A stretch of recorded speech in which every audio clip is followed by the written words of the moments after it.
Come on! Come on, Mark! So the finale ends with Gemma finally being reunited with Mark and escaping Lumen, waiting for him to follow her to freedom. But instead, he stays behind with Helly. So how crushing is that for Gemma? And how does she react to seeing her husband with this woman that she's presumably never seen before? My feeling was she was piecing together that he had gone through this procedure because Mark would never do that. So in that last moment, she's just hoping and praying that she can get through to either his innie or his outie to come out, you know, with her. It's heartbreaking. At the same time, you know, for the Hellier Mark S like hardcore people, you know, it's thrilling for them. But one would hope that they're a little bit torn because I do think what Mark and Gemma had was special, and it feels like a real relationship. Gemma is completely severed Innie when Mark finds her in the Cold Harbor room, and yet she trusts him and decides to trust him over Dr. Mauer's objections. Why does she trust him there? Is there a little bit of the old Gemma sort of leaking through the severance barrier there?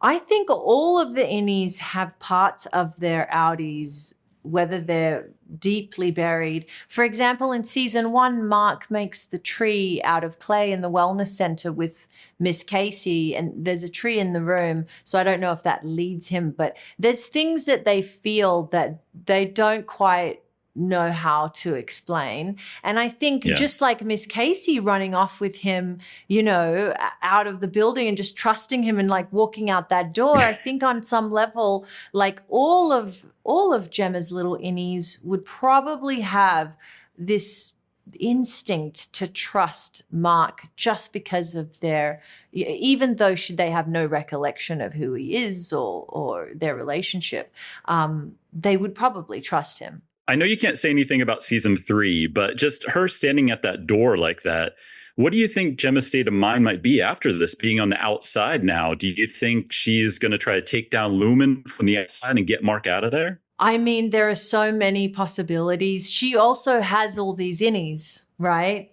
Like, I remember saying that to Dan. I was like, so she's out here and now she's walking around with all these innies, and I am reluctant usually to ask too many questions because I just like try to trust the process.